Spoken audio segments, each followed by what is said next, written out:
What's up, everybody? And today I'm gonna be telling you how to make $200 every single day using the Doordash app. Thanks for watching my channel. If you're new here, make sure you hit that subscribe button for all the latest tips on Doordash or any type of other side hustles that you're looking forward to getting into. But without further ado, let's get in. Everybody wants the secret to getting the best tips and the best orders. But today I got the secret for you.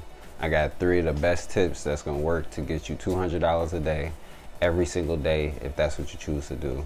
So make sure you watch the whole video. And I got this one secret tip that hardly anybody knows about. Some people might know about it if you've experienced it, but I doubt it if anybody knows about it. So here we go. For tip number 1, you need to know how much you want to make an hour. Whether it's $16 an hour, whether it's $17 an hour, whether it's 18, 19, 20, whatever it is, you need to know exactly how much you want to make an hour, because they send you orders by the hour. And what I mean when I say they send you orders by the hour is they might send you a $7 order to go maybe 5 miles. Each order is based on about a 15 to 20 minute drive to the place, and then you have to account for the time it takes to come back to find more orders. So if you're looking to make about $20 an hour, you have to make sure the minimum orders you're accepting is around $8 to $10, because if you get an $8 order or up to a $10 order, that's going to take you pretty much 15 to 20 minutes. I'll say 20 minutes on the high side to get to that customer, just because that's how the algorithm works. And that's usually how it works for me. Now, if you get a $10 order and the mile says it's about 15 miles away or 20 miles away, that's a bad order.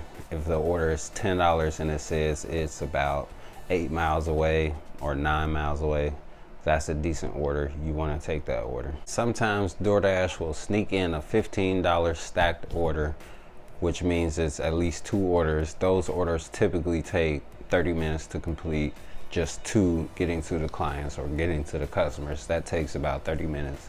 So if you decide to take a $15 order, yes, it's a good order, but at the same time, it's gonna take you a while. But I would recommend taking that $15 order, because those orders just don't come out that often, especially if it's not during lunch. So if you get a $15 order and it's most likely under 20 miles, take the order. So if you get a $15 order or you get a $10 order, and let's just say you just drove about 20 minutes or you just drove 30 minutes to and from your destination, that's half of the hour that they're sending you orders. So the next couple orders, I guarantee you, they're gonna be worth anywhere between $3 and $5.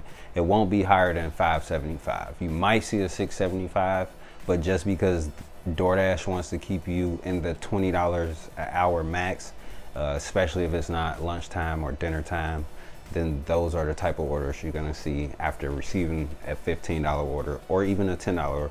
If you receive a $10 order and then you come back in that same hour, you'll probably receive orders anywhere between $6 and $7, maybe $8. Like, again, they wanna keep you in that $20 hour mark or under. Sometimes you might get an order for $3. I highly suggest don't take that order. Tip number 2, a lot of you may already know this tip, but if you don't know this tip, if you're just now starting, or if you haven't caught on to DoorDash already, tip number 2 is gonna be watch out for the stores you go to or the restaurants you go to. Like, I don't know, most people have McDonald's. They could be slow, they are iffy, you never know, but my McDonald's here, they actually are pretty good. One of them is good, the other ones kind of suck, but you know, it is what it is. Wendy's, White Castles, you want to stay away from the restaurants that are habitual late order givers, if that's even real. But yeah, you want to stay away from those.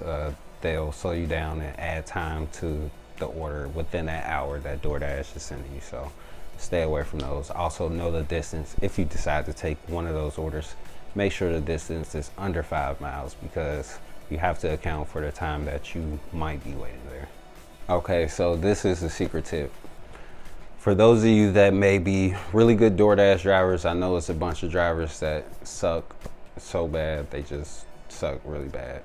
Shout out to the good ones. I'm a good one. Hey.